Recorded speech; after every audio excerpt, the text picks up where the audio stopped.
Thank you, Mr. Chair. I rise to offer my amendment that prohibits the Bureau of Land Management from taking any action to finalize, implement, or enforce a draft resource management plan and draft supplemental environmental impact statement to end new oil leases on 1.6 million acres in Colorado. Colorado's West Slope used to have a booming energy production economy. I remember because the Roughnecks used to come into my restaurant. They would patronize my business and businesses all around us. And I knew we were having a really good day by the amount of mud we had to clean up off of the floor from their boots after working hard all day in the field to earn a living for their family and produce good, clean energy for us, not just in Colorado and America, but throughout the world. There used to be 112 drilling rigs on the West Slope, but now we have 4 rigs. Now, not in my backyard extremists and job-killing federal policies have driven away those good-paying jobs. Those good-paying jobs that also supported local businesses. The Bureau of Land Management's draft resource management plan for the Colorado River Valley Field Office and Grand Junction Field Office is the latest fossil fuels attack. This proposed land grab could remove over 1.6 million acres of public lands in Colorado from future oil and gas leasing and establish 9 different areas of critical environment concern on over 100,000 acres of BLM land. If this proposal is finalized, the United States will lose access to vital energy resources, many more than the 600 fewer wells projected by the agency to be lost by 2043. The consequences will be felt far beyond the state of Colorado, where residents will lose their livelihoods and see increased gas and energy prices. Yes, even more than the increases we are seeing today.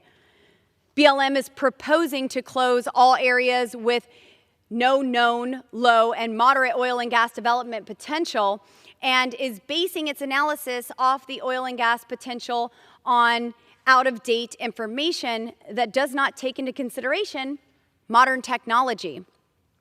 The Permian Basin was once thought to be low to medium, and now it's the highest producing oil field in the world.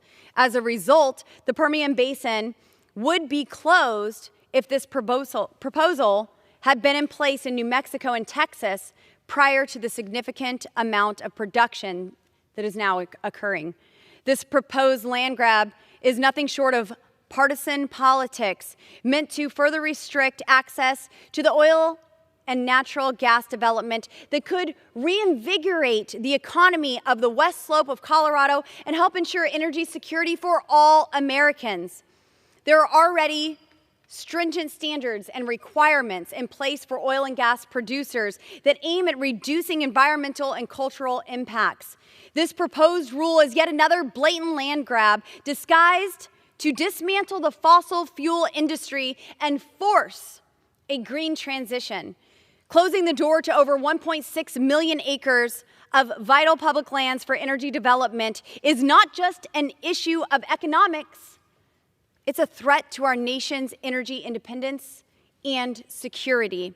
This proposal goes beyond necessary environmental considerations and instead seeks to restrict access to promising resources, hindering the potential of economic growth and prosperity, particularly in the West Slope of Colorado, where we have been regulated into poverty thanks to the Biden-Harris administration. Rogue bureaucrats at the BLM shouldn't be unilaterally locking up more land in Colorado. It's urgent that we block this overreach and prioritize responsible energy production that will help reduce gas prices during these challenging times. Mr. Chair, I yield. I reserve. The gentlewoman reserves. Does any member seek time in opposition? For what purpose does the gentlewoman from Maine seek recognition? Thank you, Mr. Chair. I claim time in opposition to this amendment. This amendment is one more controversial poison pill policy that sadly shows that extremist Republicans are not interested in bills that can gain bipartisan support and become law. In accordance with the National Environmental Policy Act and the Federal Land Policy and Management Act of 1976, the BLM drafted the proposed draft resource management plan and draft supplemental environmental impact statement for the Colorado River Valley Field Office and Grand Junction Field Office. This plan is an updated, comprehensive, and environmentally advocate framework for managing uses of these public lands and resources. Sadly, this amendment seeks to block that plan.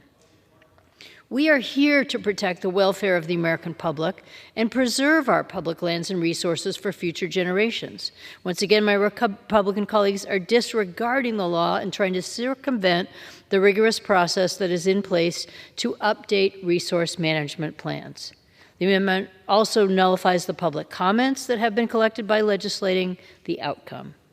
We cannot close our eyes to the impacts of climate change we are experiencing, as our economy, health, livelihoods, food security, and quality of life all depend on healthy ecosystems. I urge my colleagues to reject this amendment, focus instead on addressing climate change and being good stewards of our public lands and resources for the benefit of future generations. I reserve my time.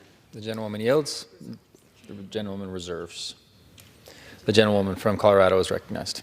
Mr. Chair, on behalf of Coloradans, I'm here to say end the land grabs, bring back the American roughneck, and drill, baby, drill. I urge the adoption of my amendment, and I yield. The gentlewoman yields. The gentlewoman from Maine is recognized. Thank you, Madam. Thank you, Mr. Chair. I just want to say one thing about my colleague's amendment. She's making the case for the fact that we have to continue to drill for oil or natural gas in Colorado. And I understand the concerns that people have when the economy changes. I can imagine how difficult it is when people have to look at new opportunities as opposed to continuing the careers that they've always done. But the reason we're here addressing this, the reason any changes would be made at a federal level are because we're facing catastrophic climate change. The scientists have told us we have no time left to reduce our dependence on fossil fuel, and yet my colleague is talking about how we have to bring more fossil fuels back into our energy stream. We've made incredible strides with solar power, wind power, all of the renewable energy we're investing in today. She talks about her role to protect Colorado. Well, my role is to protect the state of Maine. I invite you to come and visit anytime.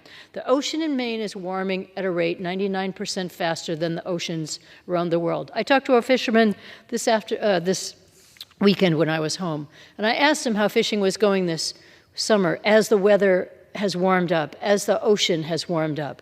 And we're seeing a serious depletion in the fishing stocks. They can't survive in warmer waters. They migrate to colder waters. They devastate the economy of our fishermen. So if you want to preserve the economy in your state, it's important that you think about renewable energy and ways to make sure that we can support an energy future that works for all of us, not just for your own state's needs. I yield back my time. The gentlewoman yields.